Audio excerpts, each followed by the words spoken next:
നമസ്കാരം. കേരള രാഷ്ട്രീയത്തിൽ ഉദിക്കാണ്ട് അസ്തമിച്ചു പോയ രണ്ട് പൊൻസൂര്യനുകളാണ് റോബിൻ രാധാകൃഷ്ണനും അതുപോലെ തന്നെ അഖിൽ മാരാറും.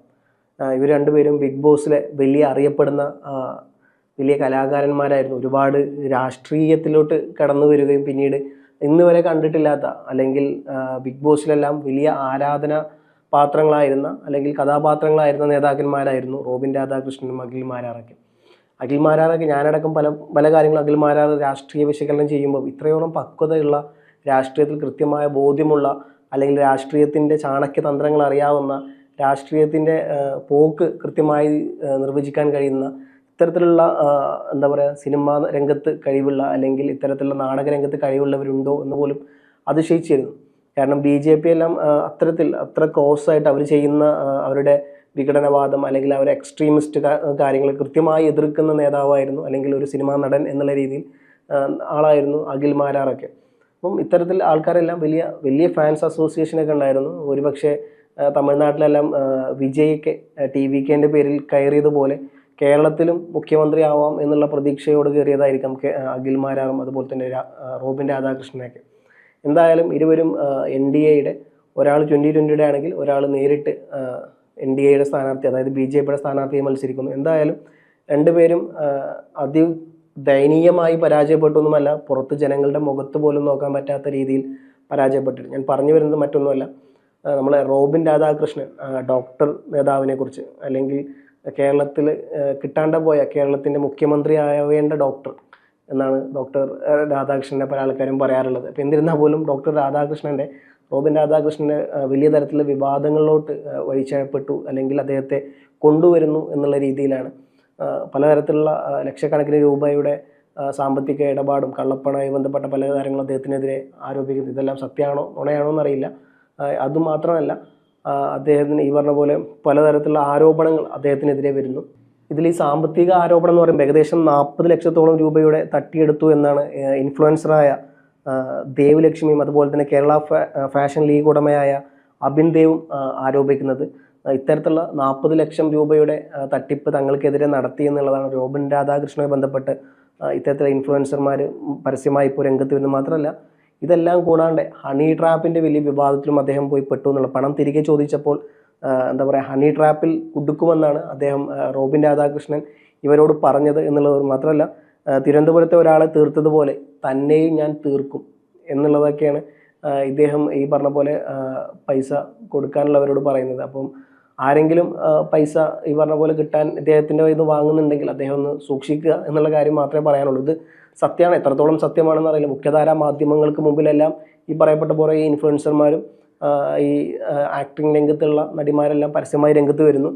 റോബിൻ രാധാകൃഷ്ണൻ BJPയുടെ കാൻഡിഡേറ്റ് ആയതുകൊണ്ട് താൻ BJPയുടെ അറിയപ്പെടുന്ന വലിയ നേതാവാണെന്നും അതുകൊണ്ട് താൻ പറയുന്നത് പോലെ പ്രവർത്തിക്കണമെന്നും, അതല്ലാന്നുണ്ടെങ്കിൽ വലിയ തരത്തിലുള്ള, കാരണം BJP എന്ന് പറയുമ്പോൾ നമുക്കറിയാമല്ലോ, കേരളത്തിൽ മാത്രം ഒതുങ്ങി നിൽക്കുന്ന, ഒരുപക്ഷെ കേരളത്തിൽ വലിയ തരത്തിലുള്ള വേരോട്ടമില്ലെങ്കിലും ദേശീയ തലത്തിൽ ഇന്ത്യയെ നയിക്കുന്ന പാർട്ടിയാണ്. കഴിഞ്ഞ 12-13 വർഷമായി ഇന്ത്യ നയിക്കുന്ന പാർട്ടിയാണ് BJP. അപ്പോൾ BJPയുടെ ഒരു MLA സ്ഥാനാർത്ഥി, MLA എന്ന് പറയുന്നില്ല, MLA സ്ഥാനാർത്ഥി എന്നുള്ള നിലയ്ക്ക് അത്രത്തോളം ഇൻഫ്ലുവൻസ് ഉള്ള ആളാണ് താൻ എന്നുള്ളതും അതിൻ്റെ ഒരു വിലപേശൽ അദ്ദേഹം കൃത്യമായി നടത്തി എന്നുള്ളതാണ്.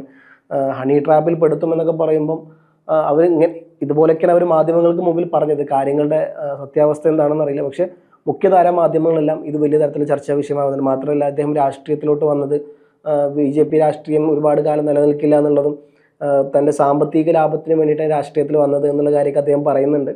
അതിൻ്റെ ഫോൺ സംഭാഷണങ്ങളെല്ലാം ഇവർ പുറത്തു വിട്ടു എന്ന് മാത്രമല്ല, ഇതിന് എതിരെ റോബിൻ രാധാകൃഷ്ണൻ പരസ്യമായി രംഗത്ത് വരുന്നു. അദ്ദേഹം പറഞ്ഞത് ഇതെല്ലാം AI വെച്ചുകൊണ്ട്, ആർട്ടിഫിഷ്യൽ ഇൻ്റലിജൻസ് വെച്ചുകൊണ്ട് ഉണ്ടാക്കിയ, നിർമ്മിത ബുദ്ധി വെച്ചുണ്ടാക്കിയ ശബ്ദ സന്ദേശം മാത്രമാണ്, താനിങ്ങനെയൊന്നും പറഞ്ഞിട്ടില്ല എന്നുള്ളത് പറയുന്നു. ഇവർക്കെതിരെ എറണാകുളം പോലീസ് സ്റ്റേഷനിൽ കേസ് കൊടുക്കുന്നു. അപ്പം വലിയ തരത്തിൽ ചർച്ചാ വിഷയമാകുന്നു റോബിൻ രാധാകൃഷ്ണൻ്റെ സ്ഥാനാർത്ഥിത്വം, അതുപോലെ തന്നെ അദ്ദേഹം ഇപ്പോൾ ചെയ്ത ഹണി ട്രാപ്പ്, അതുപോലെ തന്നെ സാമ്പത്തിക ഇടപാട് തട്ടിപ്പ് എന്നിവയെല്ലാം വലിയ തരത്തിൽ ചർച്ചാ വിഷയമാകുന്നു എന്നുള്ളതാണ് ഇപ്പോഴത്തെ സത്യാവസ്ഥ. ഇതോടൊപ്പം തന്നെ അദ്ദേഹം പറഞ്ഞ വാക്കുകൾ കൃത്യമായിട്ട് പറയുകയാണെന്നുണ്ടെങ്കിൽ BJPയുടെ തത്വങ്ങളെക്കുറിച്ച് തനിക്ക് വലിയ അറിവില്ലെന്നും സാമ്പത്തിക ലാഭത്തിന് വേണ്ടിയാണ് താൻ പാർട്ടിയിൽ ചേർത്തതെന്നും എന്നൊക്കെയാണ് അദ്ദേഹം ഈ ഫോൺ സംഭാഷണത്തിൽ കൃത്യമായിട്ട് പറയുന്നത്. മാത്രമല്ല, ഇതിനെതിരെ റോബിൻ രാധാകൃഷ്ണൻ, നമ്മൾ നേരത്തെ പറഞ്ഞല്ലോ, കൃത്യമായിട്ടുള്ള മറുപടിയായി രംഗത്ത് എത്തിയിട്ടുണ്ട്. ഇതെല്ലാം AI ഉപയോഗിച്ചിട്ടാണ് ഉണ്ടാക്കിയിട്ടുള്ളത്. അതുകൊണ്ട് തന്നെ അദ്ദേഹം പാലാരിവട്ടം പോലീസ് സ്റ്റേഷനിൽ പോയി എറണാകുളത്ത് പാലാരിവട്ടം പോലീസ് സ്റ്റേഷനിൽ കൃത്യമായി പരാതി കൊടുക്കുകയും ചെയ്തിട്ടുണ്ട്. മാത്രമല്ല ബാങ്ക് ഇടപാടുകൾ അദ്ദേഹം തന്നെ പറഞ്ഞത് തനിക്ക് സാമ്പത്തിക ബുദ്ധിമുട്ടുകൾ ഉണ്ടായിരുന്നതായി അദ്ദേഹം തന്നെ സമ്മതിക്കുന്നുണ്ട്. വലിയ തരത്തിലുള്ള സാമ്പത്തിക ബുദ്ധിമുട്ട് ഉണ്ടായിരുന്നു എന്നുള്ളത്. എന്നാൽ അക്കൗണ്ടിൽ നടന്ന 6.5 കോടിയോളം രൂപയുടെ ഇടപാടുകൾ തികച്ചും സുതാര്യമാണെന്നും ഇതിൽ യാതൊരുവിധ എന്താ പറയുക അല്ലാണ്ട് സുതാര്യമല്ലാത്ത യാതൊരുവിധ പ്രക്രിയയോ അല്ലെങ്കിൽ പണമോ വന്നിട്ടില്ല എന്നുള്ള കാര്യമൊക്കെയാണ് റോബിൻ രാധാകൃഷ്ണൻ ഔദ്യോഗികമായി മാധ്യമങ്ങൾക്ക് മുമ്പിൽ പറയുന്നത്. ഇതിൻ്റെയൊക്കെ ഒരു പശ്ചാത്തലം എന്ന് പറയുന്നത് 2024 റോബിൻ രാധാകൃഷ്ണന് വലിയ വിധത്തിലുള്ള സാമ്പത്തിക ബുദ്ധിമുട്ടുണ്ടായ സമയത്ത് അബിൽ ദേവ് മുഖേനയാണ് ഈ പറഞ്ഞ പോലെ ദേവ് ലക്ഷ്യമായി റോബിൻ പരിചയപ്പെടുന്നതും പിന്നെ ബിസിനസ് ആവശ്യങ്ങൾക്കും ബ്രാൻഡിങ്ങിനുമായി ഇവരിൽ നിന്ന് പണം വാങ്ങുന്നതെല്ലാം. ഇതാണ് പിന്നീട് വലിയ തരത്തിലുള്ള പ്രശ്നത്തിലോട്ട് പോയത്. മാത്രമല്ല ഈ പണം ഇടപാട് പിന്നീട് വലിയ തരത്തിലുള്ള തർക്കത്തിലോട്ട് പോവുകയും ഇൻസ്റ്റാഗ്രാമിൽ സാമൂഹ്യ മാധ്യമങ്ങൾ അങ്ങോട്ടും ഇങ്ങോട്ടും പോറ് വിളിക്കുന്ന കാര്യങ്ങളും ഇപ്പോൾ ഇതിനൊക്കെ ശേഷം ഇവർ പരസ്യമായി ഇപ്പോൾ മാധ്യമങ്ങൾക്ക് മുമ്പിലും പരാതിയുമായി പോലീസിന് മുമ്പിലും കാര്യങ്ങളുമായി ബന്ധപ്പെട്ട് പോകുന്നതടക്കം. മാത്രമല്ല ഇതിനു മുമ്പും റോബിൻ രാധാകൃഷ്ണനെതിരെ ഫോട്ടോഗ്രാഫർ ഷാലു പേയോട് പരാതി നൽകിയിട്ടുണ്ടായിരുന്നു. അപ്പം സമാനമായ പരാതികളായിരുന്നു അന്നും അദ്ദേഹം ഉയർത്തിയിട്ടുണ്ടായിരുന്നത്. അപ്പം എന്തായാലും വലിയ തരത്തിലുള്ള വിവാദ നായകനായി റോബിൻ രാധാകൃഷ്ണൻ എക്കാലത്തുണ്ടെങ്കിൽ റോബിൻ രാധാകൃഷ്ണൻ എന്ന് പേര് പറയുമ്പോൾ എനിക്ക് ആദ്യം ഓർമ്മ വരാറുള്ളത് അദ്ദേഹം പരിചയവും വാളൊക്കെ എടുത്തുകൊണ്ട് വലിയ തരത്തിലുള്ള ഇലക്ഷൻ ക്യാമ്പയിനിങ്ങിൽ ഇറങ്ങുന്ന ഒന്നായിരുന്നു. അദ്ദേഹത്തിൻ്റെ ഫോട്ടോസ് എല്ലാം അന്ന് പറഞ്ഞ പോലെ കൊല്ലം ജില്ലയിലായിരുന്നു അദ്ദേഹം മത്സരത്തിന് ഇറങ്ങിയത്. അപ്പം അന്ന് തന്നെ സാമൂഹ്യ മാധ്യമങ്ങളിൽ അദ്ദേഹത്തിൻ്റെ ഒരു അലർച്ചയുണ്ട്, താൻ രാഷ്ട്രീയത്തിലോട്ട് ഇറങ്ങാൻ പോകുന്നു എന്നൊക്കെ പറഞ്ഞ സോഷ്യൽ മീഡിയയിൽ അലർച്ച. എന്തായാലും ആ അലർച്ചയിലൂടെ ഫേമസ് ആയ നേതാവാണ് റോബിൻ രാധാകൃഷ്ണൻ. മറ്റേയാൾ പിന്നെ പറയേണ്ട ആവശ്യമില്ലല്ലോ. വലിയ കൃത്യമായിട്ടുള്ള എന്താ പറയുക ഐഡിയോളജി പറഞ്ഞുകൊണ്ട് പിന്നീട് ദിവസങ്ങൾക്കകം ആ ഐഡിയോളജി വലിച്ചു ചീറി മറ്റൊരു ഐഡിയോളജി കീപ്പ് ചെയ്ത് അതിലോട്ട് ചാടിപ്പോകുന്ന ഒരാളാണ് അഖിൽ മാരാർ. എന്തായാലും രാഷ്ട്രീയത്തിൽ ഇവർ രണ്ടുപേരും വലിയ തരത്തിലുള്ള സംഭാവനകൾ ഇന്ത്യൻ രാഷ്ട്രീയത്തിൽ പ്രത്യേകിച്ച് കേരള രാഷ്ട്രീയത്തിന് കൊടുക്കുന്നുണ്ട്. രണ്ടുപേരും പാർട്ടി വിടുമോ എന്നുള്ള ആകാംക്ഷയാണ്. ഒരാളെന്തായാലും 2020 വിട്ട് കഴിഞ്ഞു, സാബു ജേക്കബ് തന്നെ ചതിച്ച ആശാനെ എന്ന് പറഞ്ഞുകൊണ്ട് അവിടുന്ന് മുങ്ങിക്കഴിഞ്ഞു. മറ്റേയാൾ ഈ പറഞ്ഞ പോലെ ഇനി BJP ഇദ്ദേഹത്തെ വെച്ച് നടത്തുമെന്ന് അറിയില്ല. കാരണം BJP സംബന്ധിച്ചിടത്തോളം എങ്ങനെയെങ്കിലും കേരളത്തിൽ കുറച്ച് സീറ്റ് പിടിക്കുക എന്നുള്ള അവർക്ക് നേതാക്കന്മാരെ പഞ്ചൊന്നുമില്ല.